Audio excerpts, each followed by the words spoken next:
people.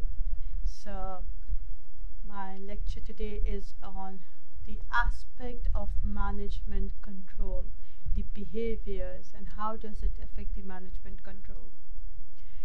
Management control is the process by which managers influence other members of the organization to implement this organization's strategies. This is the definition given by Anthony. So, how do managers influence the employees, the subordinates, to work towards the achievement of the goals?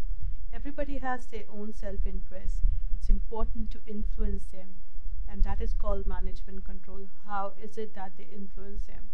It is primarily seen as a behavioral process. Definitely, because uh,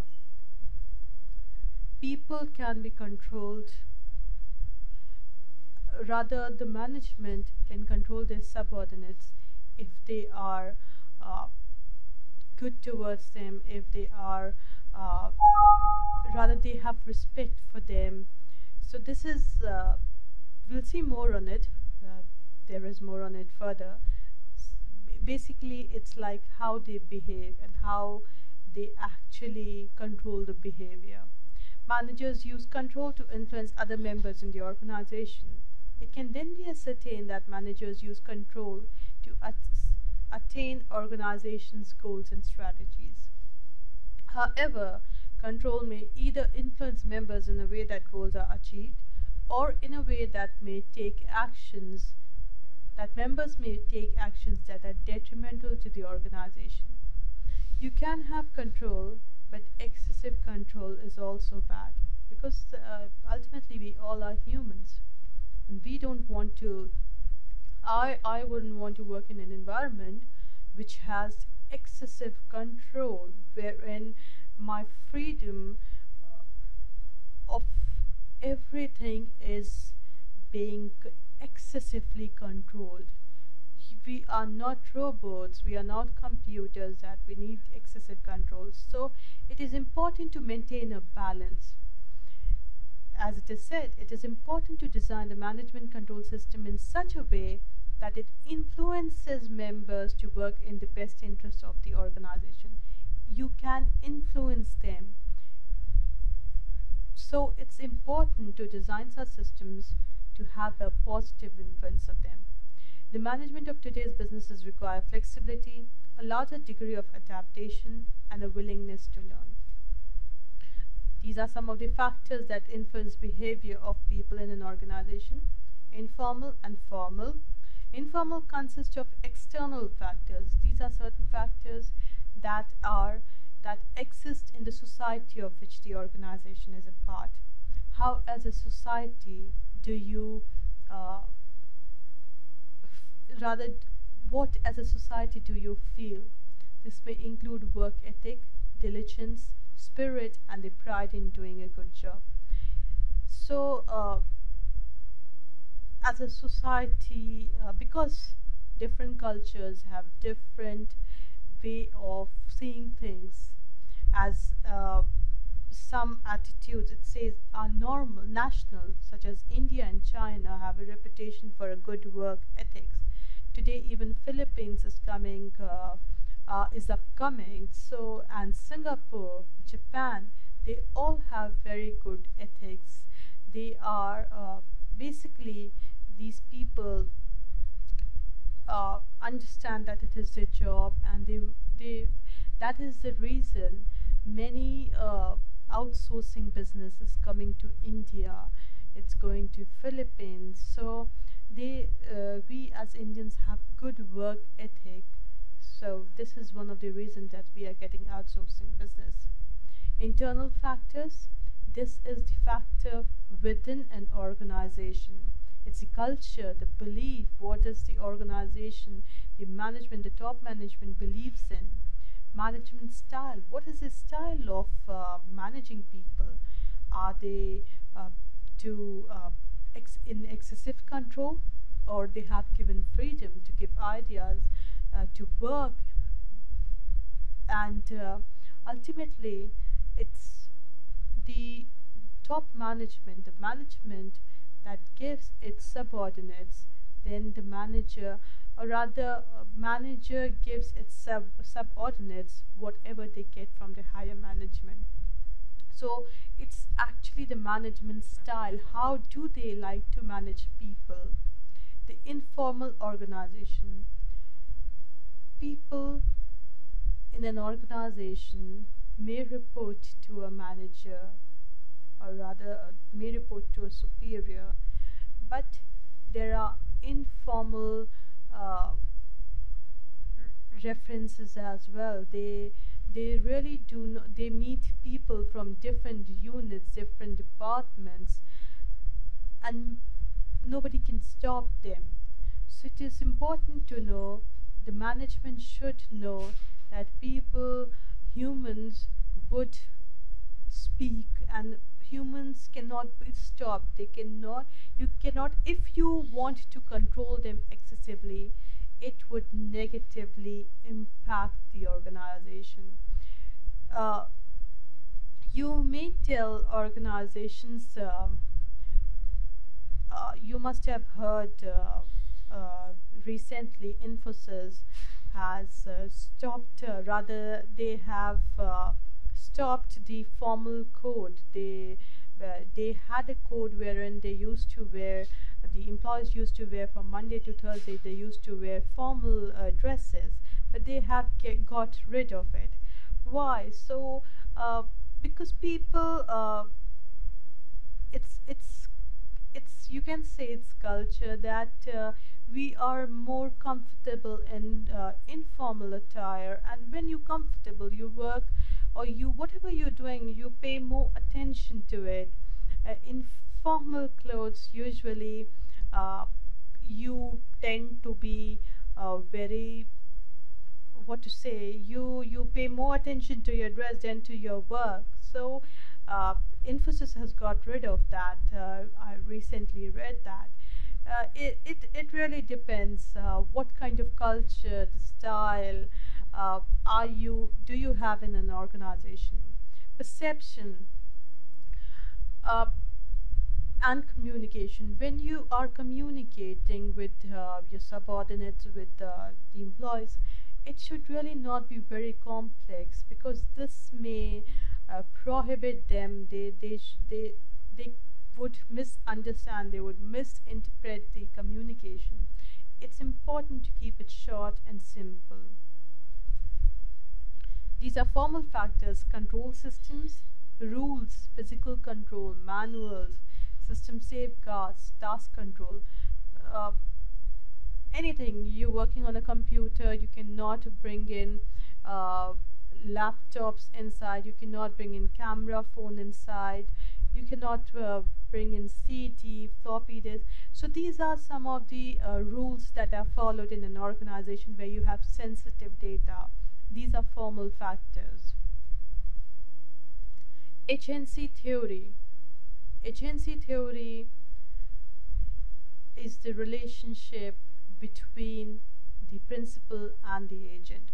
It explains how to best organize relationships in which one party determines the work while another party does the work. In this relationship, the principal hires an agent to do the work or to perform a task, and in doing so delegates decision making authority to the agent. The principal, the shareholders, hire the CEO, the top management, for an organization to work on their behalf, and the important decisions are not taken by the shareholder, it is taken by the CEO and the group of directors, because they are the best, or rather you can say they are qualified to take that decision.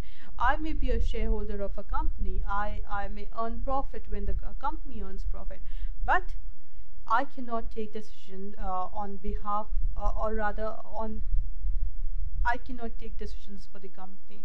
I choose a CEO, and the CEO takes all the decisions. In an organization, the shareholders are the principal and the management is the agent. It assumes, agency theory assumes that both the principal and the agent are motivated by self-interest. Thus, if both parties are motivated by self-interest, agents are likely to pursue self-interested objectives that deviate and even conflict with the goals of the principal. We all are selfish. We want to work for ourselves.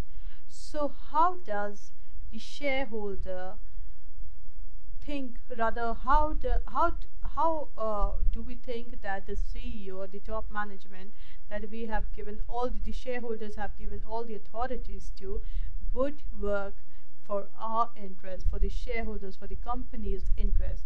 So agency theory tells us some way how to control them. It's through monitoring, keeping an eye on them. Your monitoring can be done through various reports, financial reporting, uh, any kind of report that the group of directors or group of shareholders say. So but that the CEOs publish, that is monitoring. And incentive contracting, it is incentive contracting is a way wherein there is a contract between the shareholder and rather the principal and the agent. Whatever profit, the higher profit the agent earns, the higher their share is, the higher their incentive is from that profit.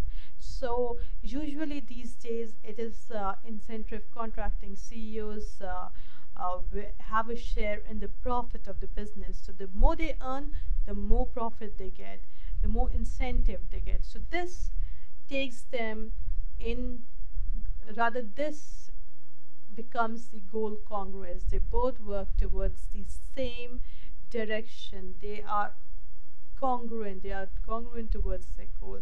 They're not diverging from the goal. Morale. Morale represents the composite of feelings, attitudes, and sentiments that contribute to general feelings of satisfaction. It is a state of mind and spirit affecting willingness to work, which in turn affects organizational and individual objectives. It describes the overall group satisfaction. Maintaining good morale is important for any organization. It may be a morale of a person. It is, you can say, the social or group factor influences morale. Uh, I would say people today pay less emphasis on what the infrastructure or the working condition is. They pay more emphasis on the people working around them, on how their rapport with those people with those people is. So this may definitely boost or lower the morale. Morale describes the overall group satisfaction. Yes, it does. Instead, low morale can cause additional expenses such as employee turnover and a drop in production. To the morale of the team, to boost the morale of the employees working, it's the role of the management that comes into picture. The management has to pay, because human resource is an asset today. The management needs to be aware of this asset through which they earn profit. And they should respect employees, they should give more recognition to them. Some factors affecting morale in an organization are changes in management, employee opportunity, confidence in management, and communication. You're working with a manager. Suddenly there is a transfer and another manager comes in. Your previous manager had the same style of functioning, and you were coherent. You were both working in synchronization. But now there is suddenly a change, and the employees do not know how this manager would work, and they have different styles of working. So this lowers the morale. People somehow get disinterested in work. Employee opportunity. What is the opportunity that you're giving them to grow? If a person is working for the past 6 years, 7 years, and he cannot grow, suddenly he would be disinterested. How is the management, and how much confidence the employees have in their management? This also plays a lot important role in boosting or lowering the morale. Communication. Effective communication is very necessary. You don't communicate effectively with your employees, they don't really know you, they don't know the management. This kind of creates distrust, and it really may lower the morale of the team as well as an individual. Thus, every individual in an organization should be treated with respect and due care. This leads to trust building and morale building. One such kind can be a method of participative management. Participative management is something wherein the employees participate in the decision making of an organization. It really may not be an organization, but it may be a small decision making authority given to them in a particular team or a unit, which makes a huge difference for the organization. Let's see what it is. Participative or participatory management, otherwise known as employee involvement or participative decision making, encourages the involvement of stakeholders at all levels of an organization in the analysis of problems, development of strategies, and implementation of solutions. So, if the managers give their employees respect and they think that they can do something more than what they're doing on a daily basis, they would participate. They would want the employees to participate in decision making, in analysis of problems. They can ask the employees to let them know what they think the problem is, development of strategies, what needs to be done, and implementation of solution, corrective actions. Participative management, however, involves more than allowing employees to take part in making decisions. It also involves management treating the ideas and suggestions of employees with consideration and respect. It's important. You just cannot come, have a meeting with your team, with your employees, and ask them for solutions. They give their ideas, and they see you, and they see the manager goes back, and then there is no implementation. And the suggestions that they have given probably are not being implemented. They just came for discussion, had the discussion, and went away. So this really lowers the morale of the person, the team. I wouldn't give a suggestion if I think that idea will not be implemented, or I know what the management kind is. I really wouldn't go out with giving my idea, because I know mostly managers do not implement or do not give respect. So it's very important for managers to know that participative management can help them as well. What are the benefits? This kind of method gives employees responsibility, accountability, and authority of their work. Yes, it does. Managers who use a participative style find that employees are more receptive to change than in situations in which they have no voice. Yes, because they themselves are giving an idea for that particular change. And if they are giving the idea, they would be receptive to it, they would accept that change. Participation helps employees gain a wider view of the organization. It increases the commitment of employees to the organization and the decisions they make. You yourself are making the decision, so you will follow it. When employees also participate, the chances are increased that a valid and unique idea will be suggested. Yes, participative management has clear goals.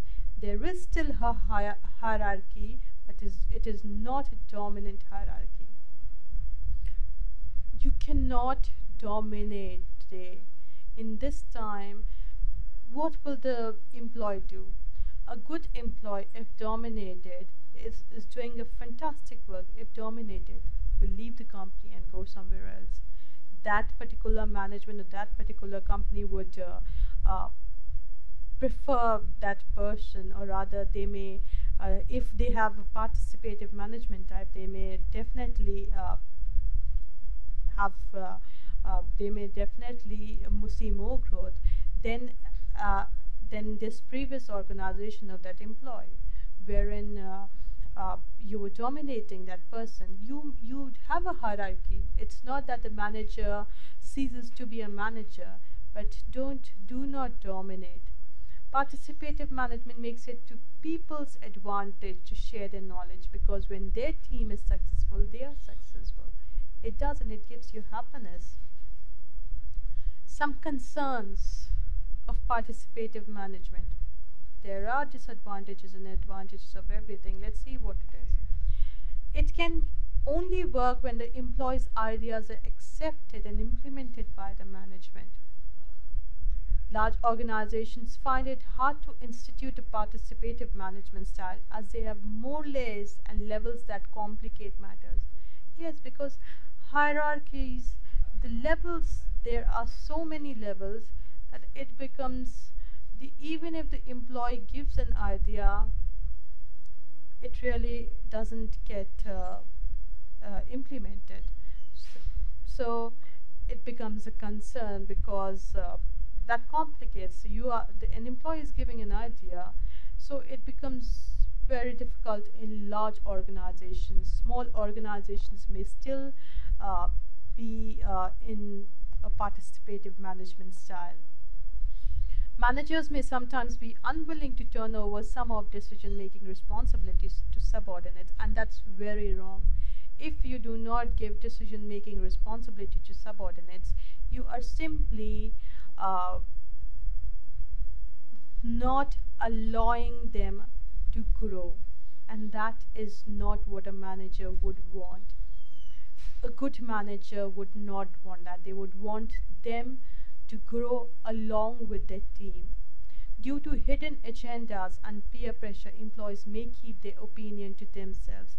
As I said, it's not a hidden agenda that I would have if I know that my idea is not going to be implemented. I know what the style of functioning in this organization is. I would never give my idea to them. It may not be because of peer pressure, but I would be disinterested in giving them my idea. I may have an idea, but I would still not give that. Managers may use this type of method to impress their superiors only, just to show their superiors that we are participating. It is therefore imperative for managers to remember that this kind of method takes time and careful planning before they will see results. However, if implemented, they will see good results. I'll give you an example before I conclude this.